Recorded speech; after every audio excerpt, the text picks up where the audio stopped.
Buenos días. Buenos días.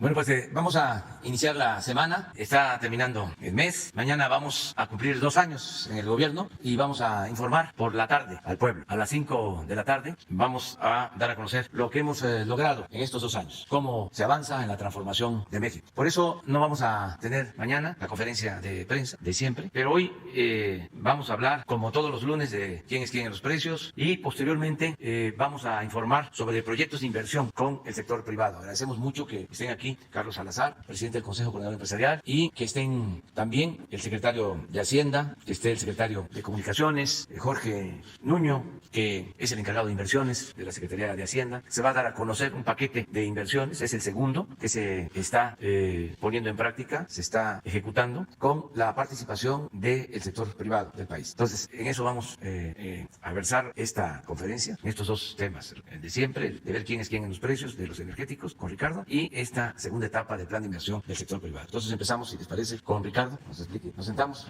Buenos días, señor presidente, buenos días a todas y a todos ustedes. ¿Quién es quién en los precios de los energéticos? Para la gasolina regular encontramos el precio más alto con el promedio más alto en Móvil, en Río Grande, Zacatecas, 20 pesos con 7 centavos por litro, un margen de 4 pesos 37 centavos, un margen bastante alto de estos angelitos, mientras que Chevron en Culiacán, Sinaloa, con un precio promedio de 16 pesos 25 centavos por litro y un margen de 23 centavos es la opción más económica con el menor margen. Para la Premium, Shell en Naucalpan, aquí en la Ciudad de México, 21 pesos con 14 centavos por litro, un margen de 4 pesos 87 centavos, comparado con franquicia Pemex en Veracruz, 15 pesos 78 centavos por litro, un margen de 35 centavos. Para el diésel, combustibles BP en Izquimilpan, Hidalgo, 20 pesos por litro, con un margen de 3 pesos 26 centavos, mientras que Eagle Gas en Mazatlán, Sinaloa, 17 pesos con 85 centavos por litro, un margen de 18 centavos. Las 3 marcas en promedio más caras en la semana, Redco, Arco y Chevron, las 3 más económicas, Total, Orsan y G500. Con corte el 27 de noviembre, $43 con 60 centavos la mezcla mexicana de petróleo, que ha venido recuperando su precio, está casi a como inició el año en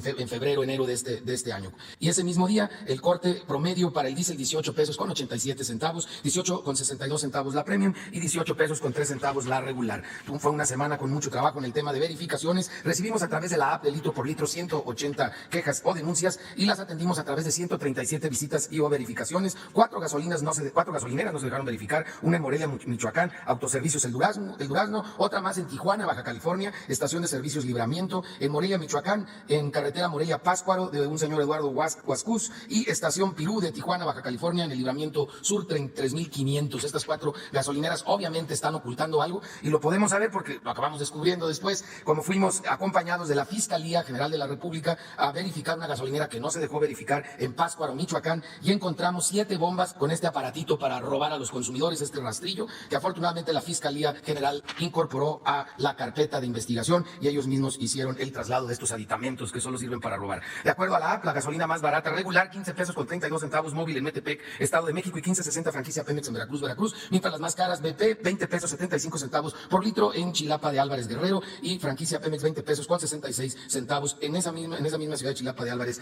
Guerrero. Para la Premium, la más barata, 15 pesos con 24 centavos franquicia Pemex Medellín de Bravo, Veracruz, y 15 pesos 78 centavos de franquicia Pemex en Veracruz, mientras que la más cara, 21.99 franquicia Pemex en Guasave, Sinaloa, y 21.59 Shell en Guanajuato, capital. El diésel, el más barato, 15.79, es en Culiacán, Sinaloa, Platinum, y 15.99 franquicia Pemex también en Culiacán, Sinaloa, mientras que la más cara, 21.30 franquicia Pemex en Álamo, Sonora, y 20.80 Gaxo en Ahome, Sinaloa. Ahí en Ahome les gusta subir mucho el precio de la gasolina para que nos cuidemos los consumidores. Seguimos también verificando el tema de los servicios sanitarios y quiénes tienen los precios del gas. Para tanque estacionario, el precio más alto es de Gas Express Nieto de México en Azcapotzalco, Ciudad de México. Ya lleva más de un mes siendo el más alto, 12 pesos 73 centavos por litro, con un margen nada más de 5 pesos con 39 centavos. Y Gas Providencia en Saucito Iturbide, Guanajuato, en contraste, 8 pesos con 55 centavos por litro, un margen de 1 peso 52 centavos. Para cilindros de gas, Servigas del Valle a 23 pesos con 11 centavos por kilo en Coajimalpa, Ciudad de México, con un margen de 9 pesos con 4 centavos, es la opción más cara. Y la más económica, Gas Providencia en Doctor Mora, Guanajuato, con un precio al público de 16 pesos 25 centavos por kilo y un margen de 2 pesos 89 centavos. Si vemos los promedios de los precios, hay estabilidad en los precios, como ha comprometido del señor presidente, por abajo del índice inflacionario. Realizamos 55 verificaciones en la semana a estaciones de servicio de gas. 2 resultaron con infracciones. 1 no se dejó verificar. Este fue en Martínez de la Torre, Veracruz, Gas María, que no se dejó verificar, algo está ocultando.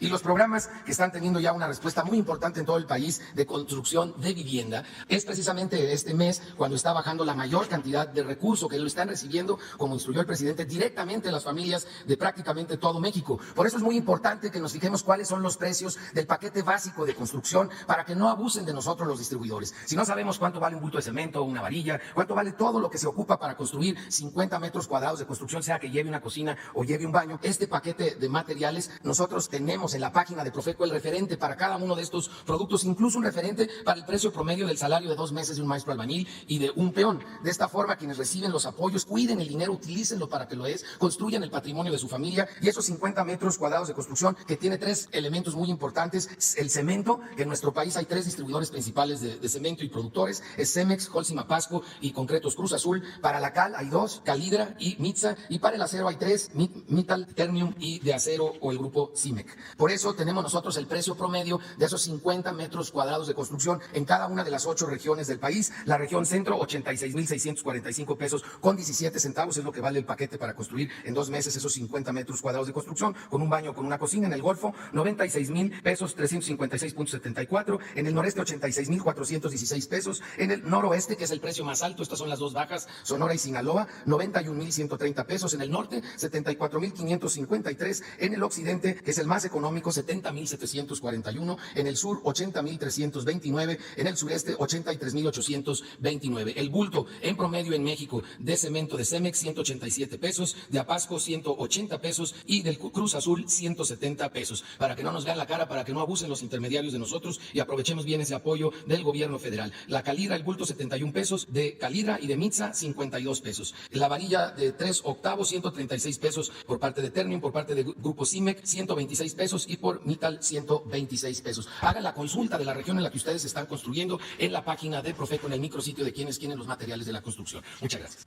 Pues ahora sí, vamos a escuchar en qué consiste este paquete de inversión del sector privado. Nos informa, Jorge. Gracias, con su permiso, presidente. Buenos días. Saludo al secretario de Hacienda, al secretario de Comunicaciones y Transportes, a Carlos Salazar, presidente del Consejo Coordinador Empresarial, a los medios de comunicación. Bienvenidos, buenos días a todos. Como recordarán, el 5 de octubre de este año se firmó un acuerdo entre el Gobierno de México y el sector privado, por medio del cual se definieron acciones y proyectos de infraestructura financiados con capital privado. Para ello nos dimos a la tarea de definir un mecanismo por medio del cual se promueve la inversión en infraestructura para apuntalar la reactivación económica que ya está en marcha. Por ello, el presidente me ha solicitado explicar muy brevemente en qué consiste este mecanismo. En la siguiente lámina. En primera instancia, se establecieron 4 criterios para seleccionar proyectos. El primero, que la inversión privada fuera mayor a 50% en cada proyecto. Segundo, en proyectos en los sectores de energía, comunicaciones, transportes, turismo, agua, saneamiento y medio ambiente. Tercero, que cada proyecto tenga una definición clara respecto a los beneficios que se obtendrán, así como de su alcance, costo y tiempo de ejecución. Y cuarto, que no tengan impacto en la deuda pública. En la siguiente lámina. Adicionalmente, en diferentes reuniones con el sector privado definimos un proceso de maduración de proyectos con el objetivo de analizar la viabilidad de los proyectos propuestos, conocer su grado de maduración y poder establecer una ruta que garantice que el proyecto se ejecutará. El proceso se aplica a cada proyecto y se divide en 5 etapas. En la primera etapa se visualizan las oportunidades, en la segunda se define el mecanismo con el que participará la inversión privada, se identifica la secuencia de autorizaciones y se hace una evaluación inicial para verificar su viabilidad económica. En la tercera etapa, llamada análisis, comienza el desarrollo de las factibilidades que son técnica, económica, legal, ambiental y social, se define el alcance del costo y tiempo de cada proyecto y se cuenta con la evaluación socioeconómica y financiera que confirman la viabilidad del proyecto. Posteriormente, en la etapa de autorización se concluyen las factibilidades, se emiten los permisos y autorizaciones correspondientes de cada proyecto y se define el programa de ejecución. Finalmente ocurre la etapa de ejecución y al final de la etapa de ejecución la puesta en servicio. De esta forma, cumplimos con la instrucción que pidió el presidente de contar con un proceso que permita seleccionar los proyectos con alta probabilidad de ejecución para que los beneficios esperados de cada proyecto ocurran. Cedo la palabra al secretario de Hacienda para que comente sobre la parte más importante del anuncio, que es los proyectos. Muchas gracias. Gracias, señor presidente. Presidente, buenos días. Efectivamente, como señaló Jorge Nuño, este es el segundo anuncio y estos son cómo se distribuyen geográficamente los proyectos. Y la idea, como quedó explicada en la parte del proceso de maduración, es ir anunciando los proyectos que se encuentran ya muy cerca de iniciar su ejecución para que sean efectivamente aquellos que pueden tener un impacto inmediato en el empleo, en la inversión, etcétera. Como pueden ver, los proyectos se encuentran a lo largo de todo el país y estos son adicionales a, por ejemplo, las 3 grandes obras que nosotros estamos realizando en el sur del país: el Tren Maya, el Transísmico y la refinería de Dos Bocas. Si pasamos a ver cuál es el detalle de los proyectos específicos, nosotros para este este anuncio tenemos 29 proyectos por un total de 228,000 millones de pesos, y este es el listado de los proyectos. El primero, como pueden ver ustedes, está estimado que iniciar en noviembre de este año, y este es el último día de noviembre, y efectivamente ya inició. Este es un proyecto en el Estado de México con una inversión de 20,000 millones de pesos. Como lo señaló Jorge Nuño, hemos cuidado mucho el proceso para asegurarnos que podamos iniciar en las fechas en las que se tiene previsto. Tal vez yo destacaría un par de los proyectos que se encuentran aquí. Uno de ellos es el número 4, el de la terminal de licuefacción de gas natural en Ensenada, Energía Costa Azul. Es un proyecto de 47,000 millones de pesos. Como ustedes saben, hubo una consulta pública hace unas semanas a través de las cuales se aprobó este proyecto. Este es uno de los más grandes, si no es que el más grande de los proyectos que van a aparecer en este anuncio. Otro proyecto muy interesante, yo tuve oportunidad de recorrerlo, de hecho, hace un par de semanas, es el número 5. Este es un libramiento hacia la ciudad de Colima. En esa zona, digamos, el motor de la economía de esa zona es, por supuesto, el puerto de Manzanillo. Colima es un estado relativamente pequeño, con 800,000 personas, así es que una parte importante de todo lo que se descarga en Manzanillo en realidad se lleva hacia el resto del país y pasa justo por esta carretera hacia Guadalajara. Esto va a permitir hacerlo de una forma mucho más eficiente. Si pasamos al siguiente, tenemos 3 láminas que marcan el detalle de la siguiente, por favor, la segunda, esa. Tenemos 3 láminas con el detalle de todos los proyectos. Aquí, tal vez solamente para destacar algunos que son de un carácter distinto, mencionaría los que están en el 12 y el 13, que son 2 proyectos complementarios que tienen que ver con la construcción de desaladoras en Los Cabos para dotar de agua potable a la ciudad de Los Cabos. Son unos proyectos que el presidente ha estado muy pendiente. En su conjunto tiene alrededor de 1,700 millones de pesos. Y finalmente, si pasamos a la última lámina, lo que van a poder ahí ver destacado al inicio son una serie de proyectos que tiene la Comisión Federal de Electricidad, que aun cuando esos van a ser ejecutados fundamentalmente con recursos propios de la Comisión Federal de Electricidad, tienen 2 características por las cuales decidimos incluirlo. Una, son complementarios a algunos de los proyectos adicionales que ya habíamos anunciado, y otra serán por supuesto, motivo de contratos importantes para los proveedores de la propia CFE. Quisiera destacar 3 temas importantes, 3 temas relevantes sobre el portafolio de estos proyectos. La primera es que ya hay 10 proyectos que se iniciaron del primer anuncio por un monto total de 43,000 millones de pesos, y algo en lo que estamos poniendo el énfasis es en asegurarnos que estos proyectos pueden iniciar a la brevedad posible. Si le das un clic ahí en la palomita, ahí podemos ver muy rápidamente algunas de las obras que ya se están ejecutando con respecto a estos proyectos, y esto es justo lo que queríamos, que se tradujeran en inversión, que se tradujeran en empleo, etc. El segundo punto a destacar, si regresamos ahora, el segundo punto a destacar es que aun cuando esto no fue pensado como algo central de los anuncios, en realidad hay 8 proyectos por 78,000 millones de pesos, y le das clic, vamos a ver un mapita, que están asociados a mejorar la vialidad y generar vías de acceso para el aeropuerto internacional Felipe Ángeles. Y estos son una combinación de concesiones, desdoblamientos, etcétera. Como pueden ver, son un monto muy importantes estos proyectos, algunos de los cuales están por iniciar justo antes de finalizar este año. Y finalmente, el otro proyecto que por su monto es significativo es el proyecto de la terminal de gas en cercana a Ensenada, que son 47,000 millones de pesos, y le damos un clic, lo que vamos a ver ahí es el render de cómo va a quedar la terminal. Si pasamos a la penúltima lámina, lo que vamos a poder ver es el efecto acumulado de los 2 anuncios. En su total son 68 proyectos por un total de 525,000 millones de pesos. El monto esperado son 2,3 millones de pesos, y ya están en ejecución un número relevante de esas operaciones, y esperamos que en los próximos 2 meses tendremos adicionalmente los 2 anuncios se traslapan, es decir, aunque inició primero el de octubre, hay obras que están por ejecutarse, por iniciar su ejecución en ese, al mismo tiempo que van a iniciar las del segundo anuncio. Presidente, si le parece bien, dejamos ahora a Carlos Salazar, que era un comentario. Muy buenos días a todos, señor presidente, mil gracias por esta invitación. Siempre es un placer estar aquí, y sobre todo cuando tenemos la oportunidad de un anuncio tan importante como este, que viene a ratificar un acuerdo que fue firmado el día 5 de octubre. Muchas veces la crítica es que estas cosas se quedan solamente en la lista y en el buen deseo, y aquí queremos demostrar que tenemos un proceso ya estructurado, sostenible en el tiempo y con plena y absoluta comunicación con la Presidencia de la República y con todos los funcionarios. Yo quiero agradecerle enormemente aquí al secretario de Hacienda la manera tan clara, tan estructurada con la que él ha permitido al sector privado tener un canal de comunicación a través de la unidad de inversión que dirige de una manera también eficientísima Jorge Nuño. Esto nos ha permitido estructurar un proceso del cual creo que deberíamos de darle más atención, porque ahora sí todos los proyectos caen en alguno de estos 5 pasos que nos explicaba Jorge. Cuando un proyecto llega o el sector privado lo presenta, se le denomina a este proyecto como un proyecto potencial, que eventualmente lo podamos llevar a cabo. De esta fase de potencialidad del proyecto pasamos a un análisis mucho más profundo, que es el que realiza la unidad de inversión, que es cuando el proyecto se empieza a preparar y se empieza a ver las consecuencias, se empieza a medir el impacto social del proyecto, se trata de estimar sus beneficios para que una vez que esto sea claro, lo podamos pasar a una tercera fase, que es la fase de análisis. Ahí es donde los proyectos ya pasan por la prueba, como dicen los contadores, la prueba del ácido, si el proyecto va a dar los beneficios sociales que se estimaban y si va a tener el sustento financiero y económico para hacerlo viable. Una vez que tenemos todo eso, pasamos a la fase también enormemente compleja y que consume mucho tiempo, que es la fase de todas las autorizaciones. Tenemos que medir que el proyecto no tenga autorizaciones no deseadas, que no tenga un impacto inadecuado cuando éste se implementa, que sea aceptado por la comunidad donde va a llegar el proyecto, que no tenga un detrimento sobre el medio ambiente y sobre todo que no tenga tampoco un detrimento sobre ningún derecho adquirido, sobre todo por la parte indígena del país. Ya que tenemos todo esto, el proyecto es viable de ejecutar. Les pongo foco en esto para que ustedes vean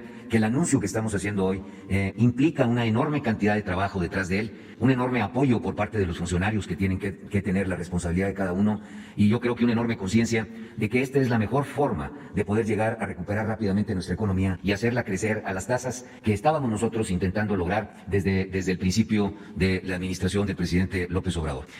Nosotros nos interesa muchísimo el tratar de apoyar este tipo de iniciativas, estructurarnos de la mejor forma para poder continuar en este proyecto, en este proceso, perdón. Esto es enormemente importante porque ustedes se pueden imaginar la cantidad de tiempo que esto puede consumir y pues para nosotros esto verdaderamente es algo que se está convirtiendo, señor presidente, en una obsesión diaria de tratar de presentar inmediatamente el proyecto, llevarlo a través de todas estas fases de la forma más rápida, porque estamos conscientes de que el tiempo apremia y que tenemos que reaccionar de la mejor forma, más rápida, en beneficio de nuestro país. Fíjense la parte sustancial de esto. No es solamente la numerología cuenta. No hay duda que ahora, entre el primero y el segundo anuncio, tenemos 68 proyectos.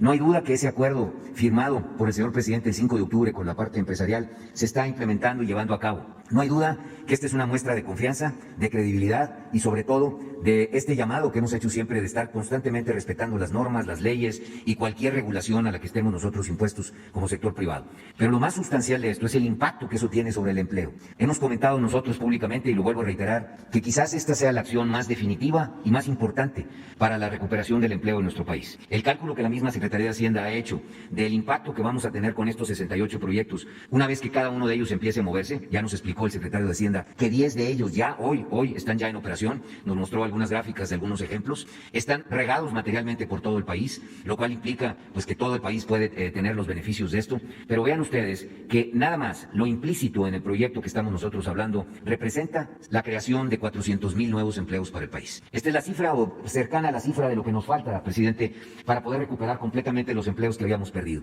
Vean la importancia que eso tiene, porque al final esto se traduce, ahora sí, en las caras de las personas, en la vida de las familias, en su capacidad de tener un trabajo digno, bien pagado, y que esto vaya traduciéndose en una maquinaria que ahí mismo provoca consumo. La gran importancia de la inversión es que tiene un carácter dual. Provoca consumo en el cortísimo plazo, porque desde el momento en que alguien tiene un trabajo, empieza a obtener un salario y ese salario lo empieza a gastar en sus necesidades básicas y incrementa el consumo, posteriormente esa inversión aumenta la capacidad de producción de bienes y servicios en nuestro país. Tendremos más gas, más electricidad, mejores carreteras, mejores puertos, agua menos contaminada o sin contaminación, fórmulas para llegar al nuevo aeropuerto donde no se consuma tiempo y seamos más eficientes todos en el uso del tiempo de nuestras vidas. Así que tendremos en el mediano y a largo plazo un efecto sobre la eficiencia y la capitalización de nuestro país, pero en el corto plazo eso se traduce en consumo. Esto es para nosotros de la máxima importancia y es una muestra de nuestro interés en que tengamos una orientación en que todas las decisiones del sector privado, y lo vuelvo a reiterar, y se reiteró en el 5 de octubre, están comprometidas a hacer cosas que incrementen la dimensión social del empresario, que a través de hacer empresa, la empresa tenga un impacto positivo sobre la sociedad y todo el mundo estemos buscando el objetivo más importante que se ha impuesto esta administración, que es incrementar el bienestar de todos los mexicanos. Así que yo celebro este anuncio por el monto y la importancia que tiene. Estamos hablando del 2.3% del PIB. Si esto lo sumamos a las inversiones que son financiadas 100% con recursos públicos, creo que estamos intentando alcanzar la cifra de inversión pública en infraestructura más alta que hemos alcanzado en los últimos años en la historia económica de nuestro país. Esto tendrá sin duda un gran impacto y sobre todo creo que acostumbraremos a la opinión pública a que un acuerdo como este del 5 de octubre tendrá un impacto en sus vidas, en la forma de tener mayores servicios a nuestra disposición, y creo que todo el mundo deberemos de celebrar una noticia de este tamaño. Hemos dicho reiteradamente que si no aumentamos la inversión no podremos lograr el crecimiento y obviamente el impacto sobre el bienestar, y esta es una muestra práctica, pragmática de cómo se está intentando aumentar la inversión por parte de esta alineación, diría yo, virtuosa entre el sector público y el sector privado. Estamos ya trabajando en el tercer anuncio, esperamos pronto, señor presidente, poderle presentar algunas otras ideas. Creo que también es muy, y lo decía el secretario de de Hacienda, muy importante ver que ya estamos en todos los sectores. El sector de energía, que tanto se ha hablado de él, ya tiene proyectos sustanciales en esto. El proyecto de la planta de Ensenada para licuar gas es un proyecto enorme, grandísimo. Ustedes vieron las gráficas hace un momento. El monto económico también es sumamente importante. Estoy seguro que todos estos proyectos traerán bienestar a las regiones donde se van implementando,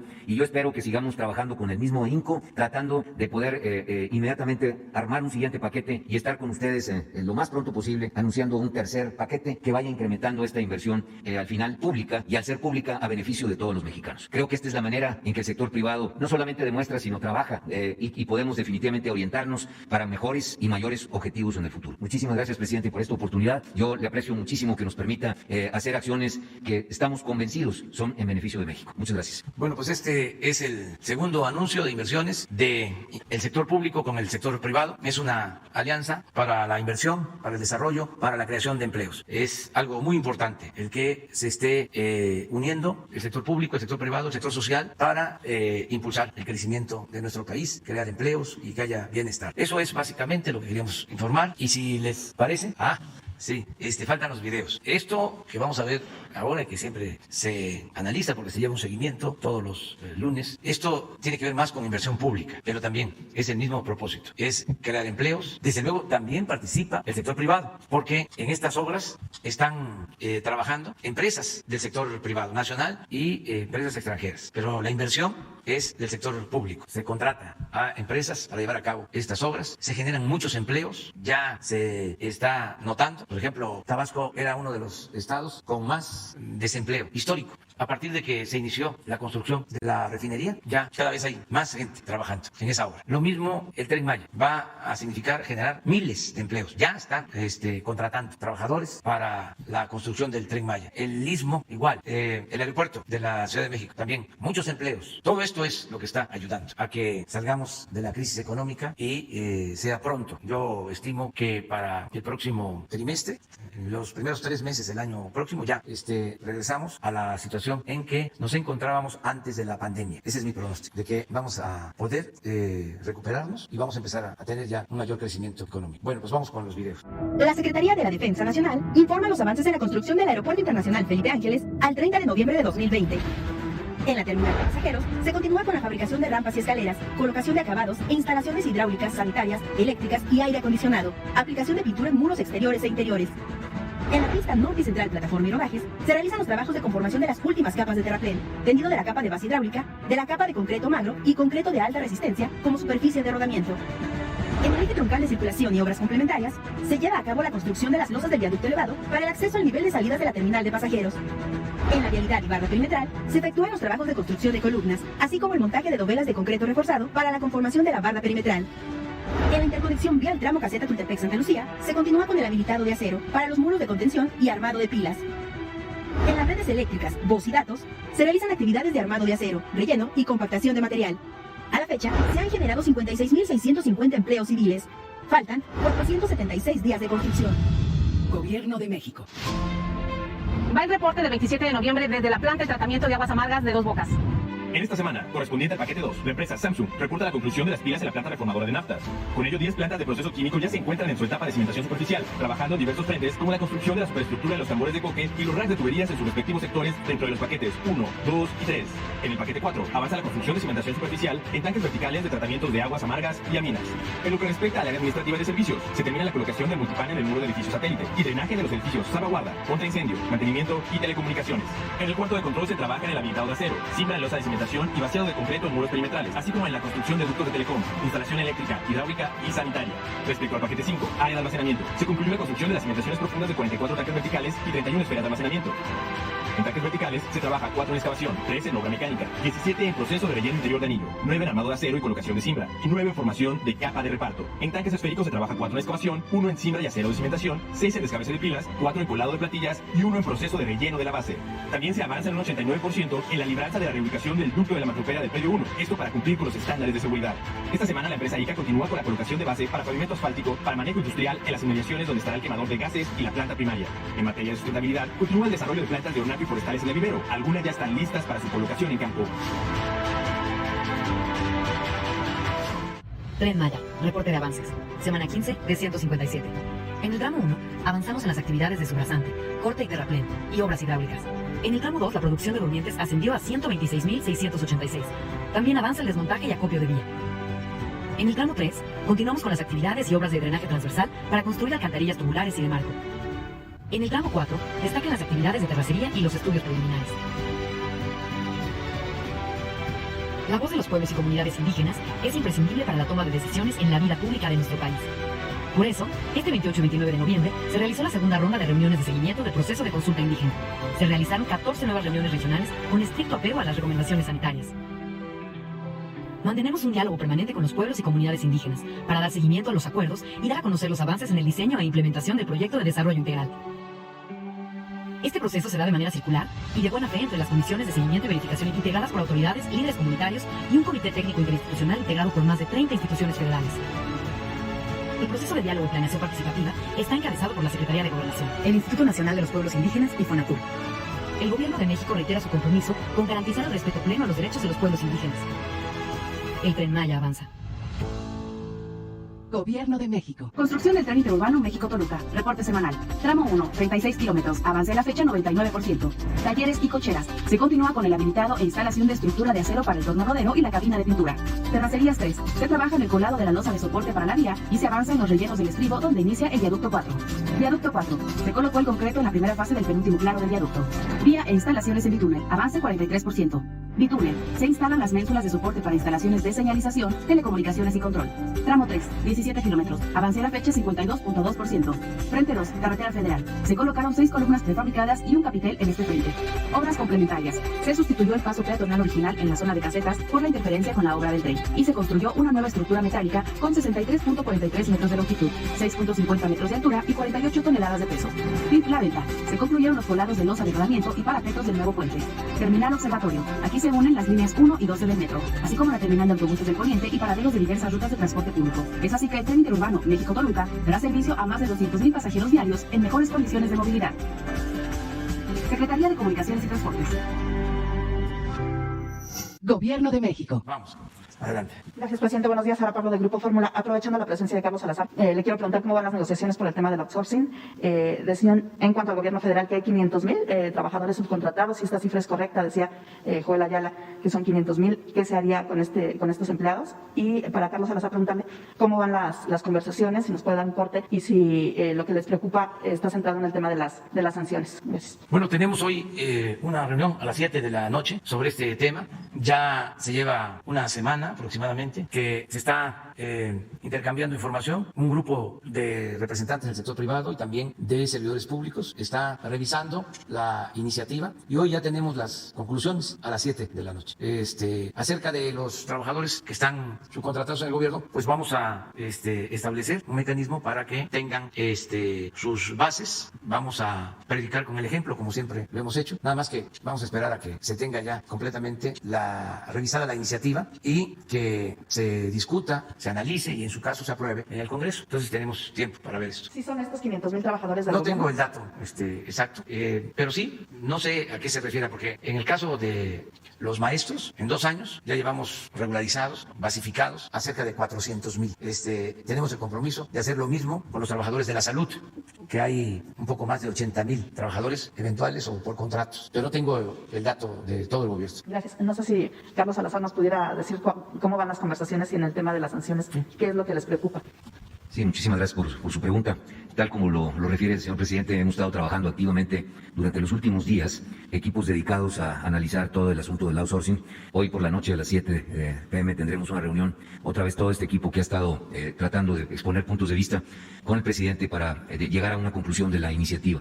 Yo agradezco una vez más la oportunidad de presentar los puntos de vista del sector privado, las preocupaciones del sector privado y esperemos llegar a un acuerdo siempre en beneficio del trabajador, tal como lo hemos dicho. Nosotros siempre hemos estado en contra de cualquier compañía que usando cualquier fórmula o cualquier sistema abuse del trabajador, limite sus prestaciones y al final evite lo que nosotros estamos intentando hacer, y es que los salarios suban a los mejores niveles y las prestaciones aunadas a esos salarios sean totalmente pagadas de una forma adecuada.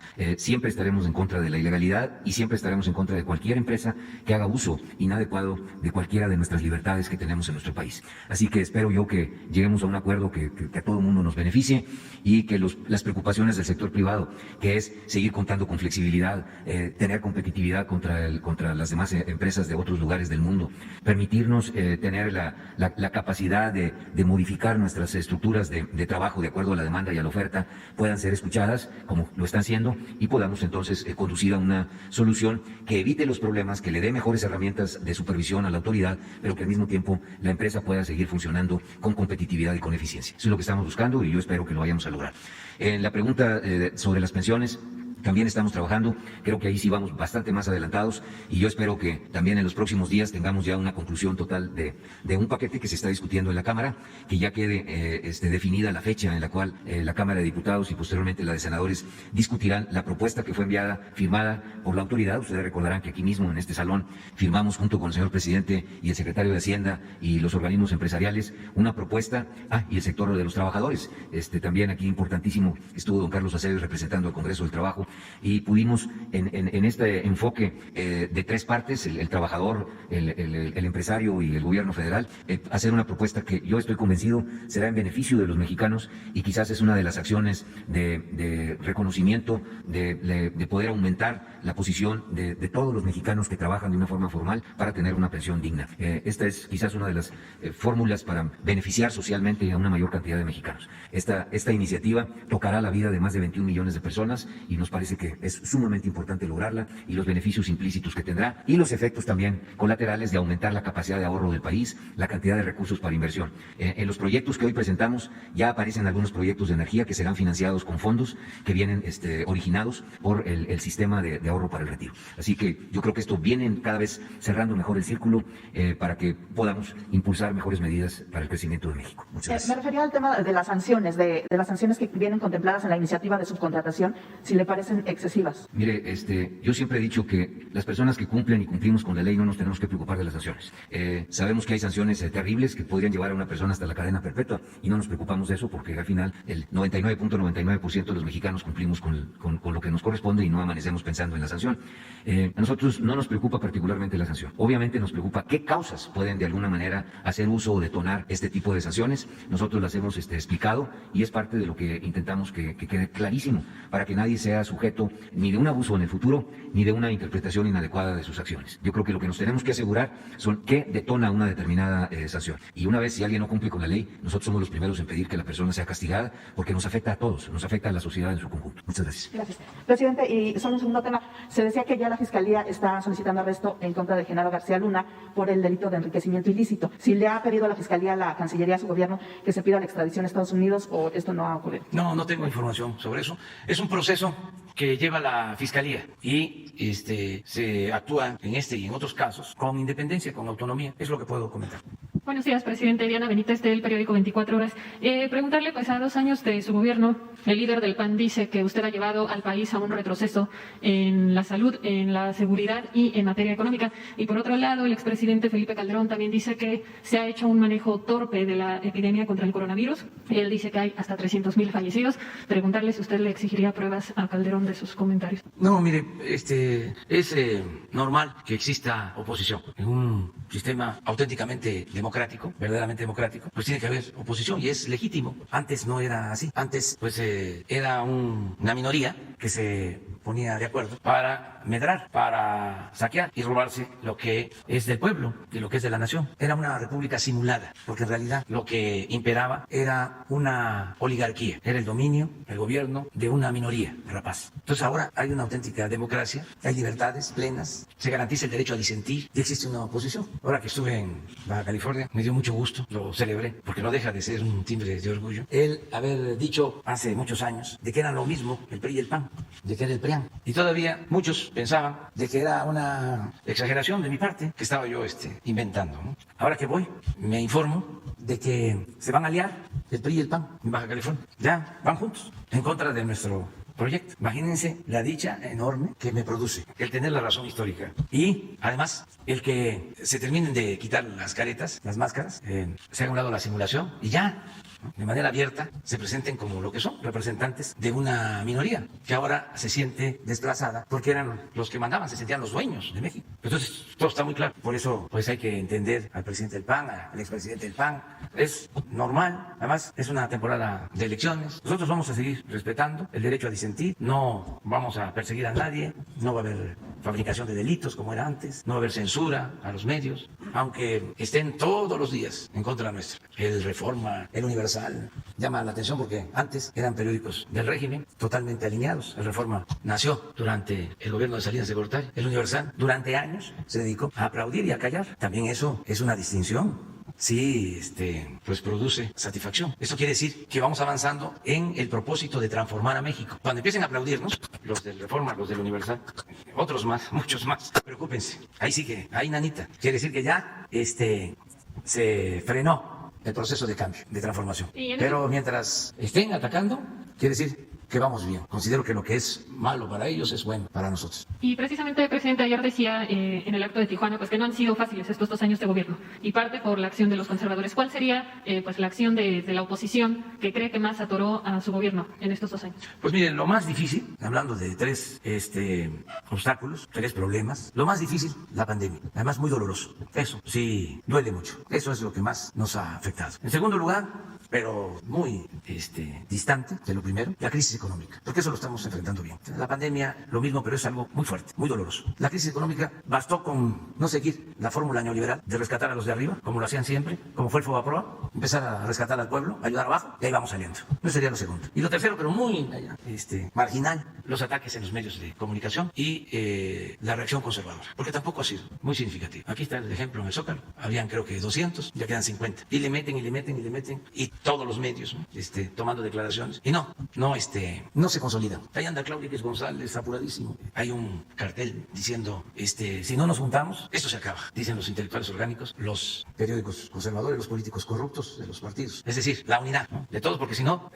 se acaba, ¿no?, pero no el país. Yo creo que esa alianza en contra les va a afectar más. Yo ni debería de estarlo diciendo, pero un consejo no se le niega a nadie, porque imagínense, los que pensaban de que el PRI era una cosa y el PAN otra, y el PRD otra, y ahora todos juntos, pues va a tener un efecto de boomerang, un efecto contrario, les va a perjudicar mucho. La política no es ciencia exacta, es de aproximación. No es que 2 y 2 son 4, no es así. A ver, nos unimos y de esta manera nos fortalecemos, y sí es muy vergonzoso, ¿no? Imagínense qué estaría diciendo Manuel Gómez Morín si viviera, o don Jesús Reyes Heroles, o Carlos Madrazo, padre finado. Bueno, y los fundadores del PRD, pero así están estas cosas. Por eso es muy normal que se manifiesten los dirigentes del PAN. Es su derecho, además. Finalmente, presidente, hoy en el periódico publicamos que el Instituto para Devolverle al Pueblo lo Robado tiene un acumulado de 12,000 inmuebles que le generan un gasto casi anual de 200 millones de pesos. ¿A qué se debe que exista este acumulado de tantos bienes inmuebles? ¿Por qué no se han subastado? ¿Es burocracia o a qué lo atribuye? Sí, es un rezago de muchos años. Es que en este instituto, que se llamaba antes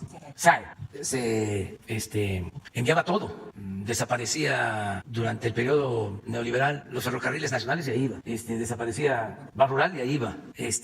La empresa Luz y Fuerza del Centro, ahí. Entonces fueron acumulando, ¿no?, bienes más los que llegan por confiscación debido al contrabando. Entonces tenían un gran negocio ahí también de alquileres de bodegas, muchos bienes echándose a perder. Todo eso se está limpiando, entonces lo estamos recuperando, y por eso se creó el Instituto para Devolverle al Pueblo lo Robado, que todo lo que el gobierno vaya recuperando de reparación de daños, todo se le entregue de inmediato al pueblo, que no se acumule, porque no es garantía de que se va a conservar. ¿Y esperarían a sacarlos todos en subastas o habría donaciones? En subastas y en entrega a comunidades pobres, todo lo que estamos haciendo.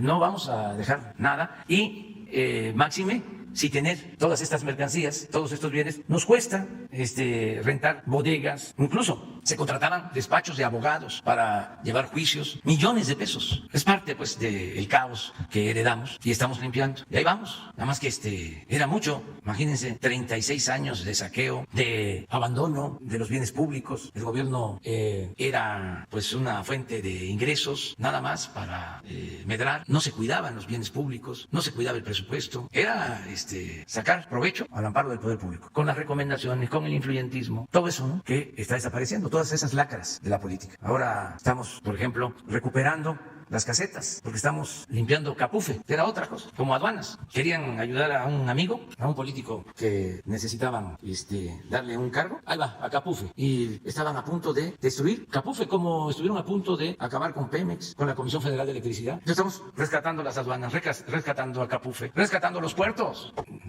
Acabamos de llevar a cabo, y fue exitoso, un operativo para liberar las casetas de Sinaloa, de Capufe. Ya se hizo en Nayarit. Este fin de semana se liberaron todas las casetas que estaban tomadas desde hace mucho tiempo en Sinaloa, y vamos hacia Sonora porque está igual. Además, no solo toman la caseta, cobran, sino amenazan a la gente, hay violencia. Entonces estamos poniendo orden en el caos. Antes no se podía, porque si robaban los de arriba, pues los de abajo sentían que podían hacerlo, o decían, si roban los del gobierno, ¿por qué no nosotros? ¿De qué vamos a vivir? Pero ahora ya no es así, hay autoridad moral. Ese es el cambio, esa es la transformación.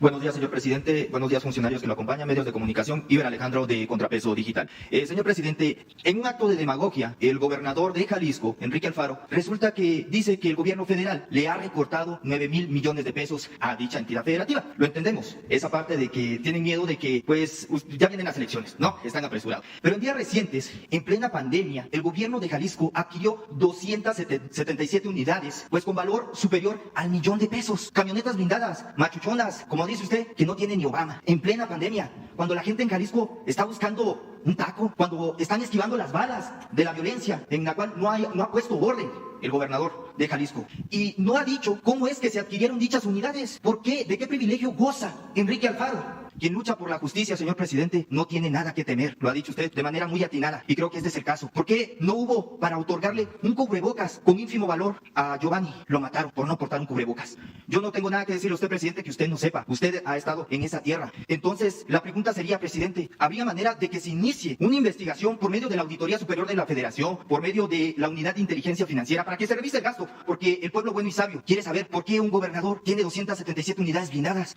cuando el pueblo de México, muchos en la zona del norte, me ha tocado vivirlo. Yo lo viví, la violencia en Tamaulipas, sé de lo que estoy hablando. En Jalisco es la misma situación. No puede ser que un gobernador tenga este privilegio, y usted lo ha dicho, lo revisamos el día jueves. Usted lo comentaba, señor presidente, de manera muy acertada, que el pueblo tiene derecho a checar en qué se está gastando el dinero el gobernador. Señor presidente, esa es mi primera pregunta. Bueno, pues nada más decir que nosotros no hemos dejado de entregar las participaciones federales, lo que le corresponde al Estado de Jalisco, que puntualmente le entregamos el dinero que por ley le corresponde al gobierno del Estado de Jalisco y a los municipios, y no les debemos nada. O sea, estamos al día. Aquí está el secretario de Hacienda. ¿No te acuerdas cuánto es lo que enviamos cada año a Jalisco de participaciones? De memoria no, pero efectivamente nosotros incluso adelantamos las participaciones federales, y después se hace un ajuste para saber si nos falta un poquito más o nos falta un poquito menos. Pero no solamente eso, sino por instrucciones precisas del presidente, en algunos casos hemos dado adelantos, es decir, les hemos dado lo que les corresponde y les hemos adelantado. Las participaciones federales tienen un mecanismo muy específico que está en una fórmula en la Ley de Coordinación Fiscal. Depende de la recaudación federal. Ahora bien, la recaudación federal, como en cualquier país del mundo, en esta contingencia ha disminuido porque la actividad económica ha disminuido. Pero en un sentido estricto no hemos hecho ningún recorte a ninguna entidad federativa. Bueno, mientras estamos aquí, ¿por qué no pides el informe? Porque no está mal. No, las participaciones federales. A ver cuánto es lo que se le entrega a Jalisco.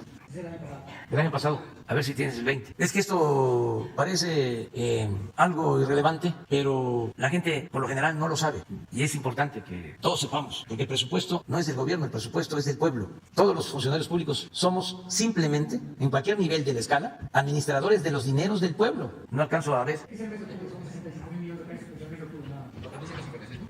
Para octubre, así es, 4,156 millones de pesos. Es lo de octubre, 4,156. Solo de este fondo. Hemos dado más de prácticamente 65,000 millones de pesos para el conjunto de la. Sí, pero eso es para todo. ¿Pero cuánto sería para Jalisco en particular? Esto es nada más un mes. 4,165 este fondo, más otros apoyos que se entregan tanto al Estado como a los municipios. Deben haber sido otros 4,000 millones de pesos. Otros 4,000 en total. O sea, eso no es el mes, sino en este año se destinó un fondo de contingencia de más de 60,000 millones para ayudar a estados. Un fondo que les corresponde a los estados, se les entregó para compensar por la crisis económica. 4,000 millones adicionales, no en un mes, en todo el año, eso se aclara, para el caso de las entidades federativas. ¿Cuánto? De enero a octubre, a Jalisco 30,931. de participaciones federales. Y es lo que por ley corresponde, es lo que el secretario de Hacienda acaba de informar. Hay una fórmula que permite entregar a cada estado lo que les corresponde. ¿40? 46,000. Bueno, si seguimos aquí va a seguir aumentando.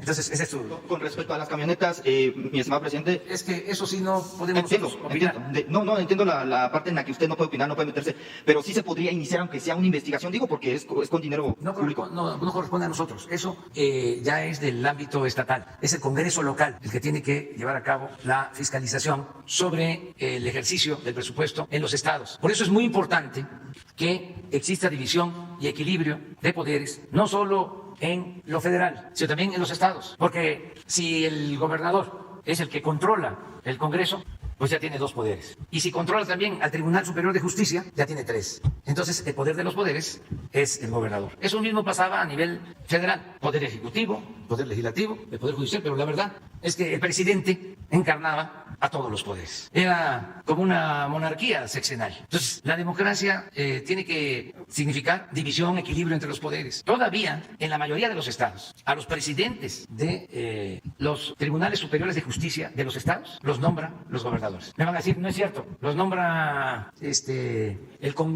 Consejo de Magistrados. No, cuando yo fui jefe de gobierno, fueron los magistrados del Distrito Federal a plantearme de que iba a haber cambio y que se iba a nombrar al presidente del Tribunal Superior de Justicia en la Ciudad de México, que si cuál era la línea, porque así era. Y les dije, ustedes elíjanlo, si así está en la Constitución. Luego fui a ver a un presidente de la Suprema Corte, del Tribunal Superior de Justicia de la Ciudad de México, porque acompañé al maestro Batis, que estaba haciendo unas gestiones en favor de gente que estaba encarcelada injustamente, y me dice el presidente del Tribunal Superior de Justicia de la Ciudad de México, licenciado, yo tengo que agradecerle porque por usted estoy yo aquí. Digo, no, ya usted entró cuando yo no estaba de jefe de gobierno. No, pero usted dejó establecido el mecanismo de elección y por eso me eligieron los magistrados. Si no, no estaría aquí. Entonces, eso se tiene que ir logrando en todos los estados y hay que democratizar la vida pública de los estados porque la federación no puede. Entonces sí, sería un sistema político centralista el que nosotros mandáramos a hacer una auditoría a un gobernador de un estado. Eso no nos corresponde. Eso tiene que ver con los congresos locales. Hay algo que se hizo, considero yo, de manera indebida. En el sexenio pasado se nombraron a fiscales estatales supuestamente autónomos y se nombraron por 10 años. Y estos fiscales autónomos por 10 años no están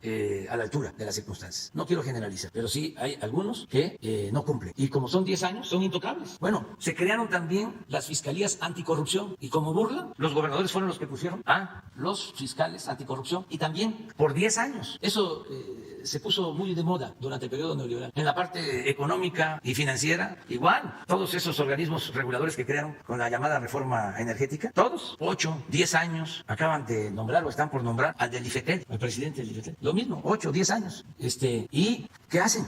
Cuando se crearon todos estos organismos autónomos era porque se iban a acabar los monopolios. Le llaman al monopolio eufemísticamente preponderante, actor preponderante. Y sigue lo mismo, no hay ningún cambio. Es como el Instituto de la Transparencia, cuesta más de 1,000 millones de pesos sostenerlo. Y lo crearon en la época de mayor corrupción. Y nunca vieron nada, ni había transparencia. Bueno, ese instituto lo crearon durante el gobierno de Fox. Y la primera decisión que tomaron en el Instituto de la Transparencia fue mantener en secreto las listas de las grandes empresas y bancos que habían resultado beneficiados con condonación de impuestos. Pero eso lo llevó a cabo el Instituto para la Transparencia. Y de las últimas cosas que hicieron, después de ya un buen tiempo, fue también declarar confidencial el expediente de Odebrecht del Instituto de la Transparencia. Y ahí está. Entonces, porque era la apuesta a la simulación, al engaño. Por eso se gastaban tanto presupuesto en crear institutos, órganos reguladores, fideicomisos, fondos. Ahora hablaba yo de eso hace 2 días en Baja California, de que el presupuesto no era utilizado para el desarrollo, para beneficiar al pueblo. El gobierno estaba ensimismado. Todo el presupuesto se quedaba en el mismo gobierno para pagar sueldos elevadísimos, porque todos esos institutos tenían un trato de privilegio. Los fideicomisos, todos tenían sus aparatos, sus estructuras. En el caso de los fideicomisos, como aquí se vio, y vamos a seguir informando, porque está trayendo otros datos de ciencia y tecnología, utilizaban el dinero para construir edificios que ahí están como elefantes blancos. Y desde luego, lo que les importaba era la construcción, porque ahí estaba el soborno, el moche, la corrupción. Entonces, tenemos que ir limpiando, pero tiene que ser de conformidad con la Constitución. Lo que a nosotros nos corresponde y lo que corresponde a los estados tienen que hacer lo propio, y los ciudadanos de los estados tienen que ayudar para que haya transparencia. La siguiente pregunta, señor presidente. Entiendo que su imagen es pública. Entiendo que las conferencias matutinas están a disposición del pueblo bueno y sabio, quien decide informarse con quien más le apetezca. Lamentablemente se ha reportado una situación y creo que no se le ha dado la debida importancia porque no se ha explicado como tal. El tema Univisión. Univisión resulta que en Internet, específicamente YouTube, se apropió de su imagen. ¿Sí sabe usted que los derechos de autor en YouTube le pertenecen a usted? Y ahí no acaba la cosa. Lo que pasa es que nosotros pues transmitimos en redes sociales pues nuestra opinión con respecto a los temas que acontecen a nivel nacional, mundial, etcétera, etcétera, ¿no? Pero resulta que cuando yo quiero opinar sobre algo de la mañanera, pues resulta que ese pedacito me dice Univisión, no puedes transmitirlo, te voy a bajar el video, ¿no? Entonces, esto es un acto total de censura a quienes durante años, señor presidente, lo censuraron a usted y le decían de cosas, y ahora resulta que el pueblo bueno y sabio no puede informar porque los medios de comunicación tradicionales, en este caso específico Univisión, se apropió de su imagen en Internet. Si estamos actuando en conformidad con la ley, pues debería haber una sanción, pero sabemos que no va a proceder porque usted no intervendría en esa situación, porque luego si lo hace van a decir que usted es un dictador, como lo dicen constantemente. Lo que sí me gustaría, señor presidente, es que se le diera un seguimiento. Traigo las pruebas, si me lo permite, al culminar la conferencia matutina, se lo podría entregar al vocero, que es Jesús Ramírez Cuevas, y hacerle la petición a Jesús Ramírez Cuevas que hable con el equipo de YouTube México y le diga, oiga, ¿por qué Univisión se apropió de la imagen del presidente? ¿De qué privilegios gozan los que siempre callaron como momias? Los que hoy son sepulcros blanqueados y que le dan cobertura a infinidad de mentiras. Que hay una campaña en contra de nosotros, los medios alternativos, pues lo entendemos, porque están desesperados, han perdido rating, aunque digan algunos en redes sociales, no hay que dar, ya no le voy a dar cobertura al presidente. Por favor, si el pueblo no es tonto, tonto es aquel que piensa que el pueblo es tonto, señor presidente. Sí, pues hay que verlo nada más. Sí. ¿En qué consiste eso? A ver. Sí, ¿qué tal? Buenos días, con su permiso, señor presidente. Solamente aclarar, ya se habló con las personas responsables de YouTube México. Los derechos sobre la conferencia de prensa, sobre todas las actividades del presidente, son libres. Son para todos los ciudadanos de México y del mundo que quieran transmitirlas, reproducirlas, comentarlas. Por eso les pedimos que para quienes quieran utilizar la imagen de la conferencia de prensa o de los eventos del presidente, utilicen las redes oficiales, para que no haya alusión de que se utilicen algún tipo de imagen que algún medio comercial utilice, y de esa manera ya no se libran de este tipo de reclamos y problemas. Gracias. Allá, vamos.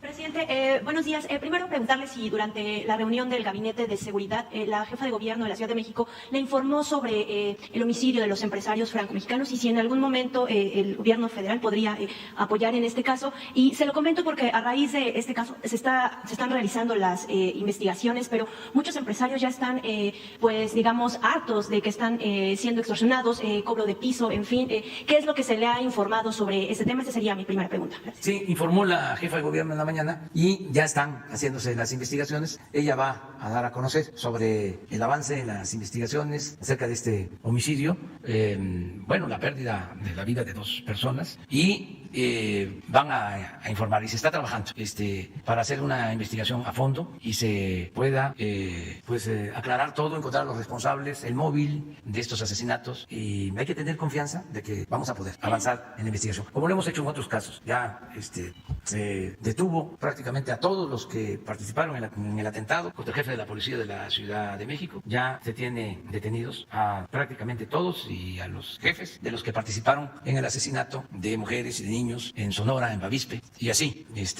se está trabajando. O sea, no hay impunidad para nadie. Y se está actuando. En el caso aquí de la Ciudad de México, el crimen organizado todavía pues sigue operando de una manera importante. Aquí está por parte de las autoridades ya está controlado. ¿Qué es lo que está pasando? Pues aquí se heredó una situación muy difícil. La historia sobre la inseguridad de la ciudad la conozco antes de que se dieran los cambios en la ciudad, antes de que gobernara por primera vez el ingeniero Cárdenas en la ciudad. Había una situación de mucha violencia en la Ciudad de México. No predominaba el crimen organizado, pero había mucha violencia, sobre todo mucho robo, también homicidios, pero no participaban bandas, no actuaba el crimen organizado en la ciudad. A partir del ingeniero Cárdenas empezó a reducirse la violencia en la ciudad. Antes había la idea de que vivir en la ciudad era un gran riesgo, que se vivía mejor en los estados, cualquiera de los estados de la República. Todo eso cambió al grado de que cuando empezó la violencia que se origina con la llamada guerra a las drogas, al narcotráfico, mucha gente de los estados viene a vivirse a la Ciudad de México porque se había logrado pacificar la ciudad. Esto dura hasta, yo creo que el 2.º año de Mancera. A partir del 3.º, del 4.º año empiezan a descomponerse las cosas y ya al final ya empiezan a registrarse actos relacionados con la delincuencia organizada. Se introdujeron grupos de la delincuencia organizada, incluso extranjeros que robaban domicilios. Aumentó el número de homicidios en la ciudad. Cuando yo terminé el gobierno no llegaba a 2 homicidios diarios en la ciudad. En el caso del robo de vehículos estaba como en 120 cuando recibí, lo dejé como en 80. Todavía Marcelo redujo más el número de homicidios y de robo de vehículos, que son 2 delitos que se pueden medir, que no hay cifra negra, porque como lo hemos dicho, no se puede dejar sin levantar un acta o abrir una carpeta de investigación en el caso de un homicidio o robo de vehículo, porque ahí hay incluso 2 maneras de medirlo. Por un lado, los afectados que tienen que ir al Ministerio Público porque se preocupan de que utilicen los carros robados para cometer otros delitos. Entonces, de inmediato va y se presenta una denuncia. Por otro lado, los carros en un porcentaje considerable están asegurados. Las aseguradoras llevan también una estadística sobre el robo de vehículos. Entonces, ahí se había reducido mucho en general, y luego se levanta y llega a estar hasta 6 homicidios diarios en la ciudad, lo que nunca había pasado. Entonces, ahora Claudia está haciendo un buen trabajo, enfrentando todo esto que recibió, toda esta herencia, pero sí, siguen habiendo, desgraciadamente, actos violentos. Yo espero que se siga avanzando y se serene y se pacifique la ciudad, como todo el país. Presidente, y también hablando en el caso de Ciudad de México, el Valle de México y en el tema del COVID, en los últimos días se ha informado de un incremento de casos, incluso ya algunos hospitales reportan saturación. ¿Qué informe le dio al respecto? Y se habla de que se puede pasar a semáforo rojo. ¿Se habló durante esta reunión, se hizo un apartado para hablar sobre esta posibilidad? ¿Se sugirió? Tenemos hoy una reunión a las 8 de la noche. Terminando la reunión de la subcontratación o outsourcing, vamos a tener una reunión de salud como todos los lunes y hacemos una evaluación. Nos reunimos todo el sector para ver qué está sucediendo en cada entidad y tomamos decisiones. No hay en el corto plazo ningún riesgo de saturación en la Ciudad de México. Es decir, hay camas, hay equipos, hay médicos. Desde luego, no queremos eso. No queremos que la gente se enferme y vaya a los hospitales, aunque tengamos espacio. Lo que queremos es que no nos contaminemos, no nos afectemos, no haya infecciones, en fin, que no haya casos, ¿no? Por COVID. Ese es nuestro propósito. Estamos trabajando en eso, pero en cuanto a la ocupación, no sé si tengan ahí para saber cómo estamos. Entonces, ¿queda descartado el semáforo rojo? Eso lo ven los especialistas, ¿no? O sea, ellos son los que definen. Pero esto es muy importante, el que no nos rebase el número de contagios, que tengamos posibilidad de atender a los enfermos. En el caso de la ciudad, es 65% de ocupación, pues tenemos 35% de disponibilidad. Esto es hospitalización general y en hospitales para terapia intensiva, 61-39% de disponibilidad. Hemos llegado a estados, en momentos críticos, hasta de 95%. Y en esta reunión de los lunes decidimos fortalecer a esos estados. Fue el caso de Tabasco, que llegamos al 95%, Chihuahua hace poco, Durango, Tamaulipas, y ahora en la Ciudad de México estamos pendientes. Si hace falta, reforzamos. Presidente, y bueno, aprovechando que está el procurador, si nada más nos puede comentar en qué terminaron estas negociaciones para un eventual precio en el incremento de kilo de tortillas, si nos puede comentar. Pues lo ve la Secretaría de Economía, pero si tú quieres plantear, nada más yo quiero hacer un comentario sobre eso. Pedirle a los productores de harina de maíz, a las 2 empresas que distribuyen la harina, que nos ayuden para que no haya aumento. Yo estoy seguro que vamos a contar con su apoyo. Que dada la circunstancia por la que estamos atravesando, por la pandemia, además el esfuerzo que estamos haciendo, porque no están aumentando los energéticos, no está aumentando el diésel, no está aumentando la gasolina, todos estamos ayudando. Se han portado muy bien los empresarios de México, muy bien. Muchos, a pesar de la crisis, no despidieron a sus trabajadores. Eso lo tenemos que reconocer. Entonces, pedirle a los que producen la harina de maíz que nos esperen. No es una orden, no es un decreto, es una solicitud amigable para que esperemos unos meses, porque necesitamos también acabar con esa mala costumbre de que terminaba un año, iniciaba el otro con aumentos de precio. Ahí venían los gasolinazos, ahí venían los aumentos en todo. Vamos a terminar con eso, que nos ayuden. Ya va a haber tiempo para hacer ya un análisis bien sobre sus costos. Le pedí a la secretaria de Economía que hablara con ellos, de modo que si los busca la secretaria de Economía, Graciela Márquez, sí, en efecto, es de mi parte. Quiero que ella personalmente hable con estos empresarios. Desde luego, con libertad, porque no se trata de querer resolver las cosas por decreto. Tenemos que apegarnos a lo que es la realidad del mercado, los costos, pero hacer el análisis cuidadoso y que nos esperen para ayudar a la gente. Sin maíz no hay país. La tortilla es todo. Entonces, que nos ayude. Hemos tenido reuniones, la Secretaría de Economía, SADER, Profeco, en este tema. Asimismo, la COFESE ha estado realizando trabajos importantes con relación al maíz blanco y la tortilla.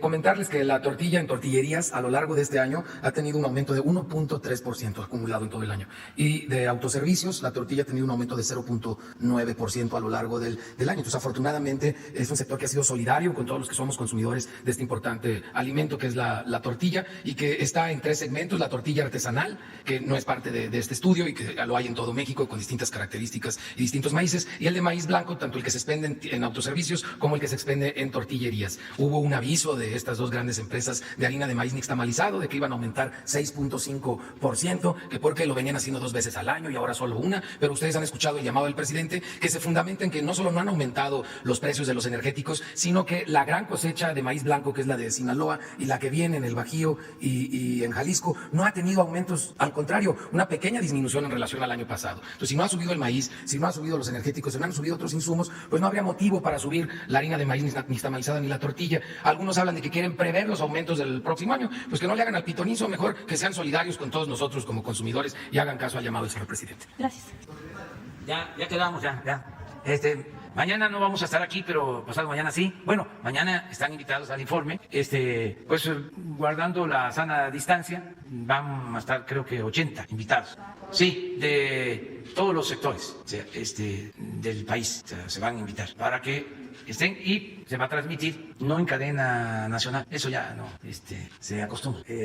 Ya ahora es aquí con las redes, sí, con la señal que se transmite para que el medio que quiera difundir el mensaje lo pueda hacer. Entonces nos vemos, si les parece, pasado mañana, ¿sí? Y mañana el informe. Muchas gracias. Muchas gracias a Carlos Salazar por su apoyo, por la manera en que estamos poniéndonos de acuerdo. Claro que hay diferencias, tiene que haber, pero lo importante es que hay diálogo y se busca siempre el acuerdo. Muchas gracias.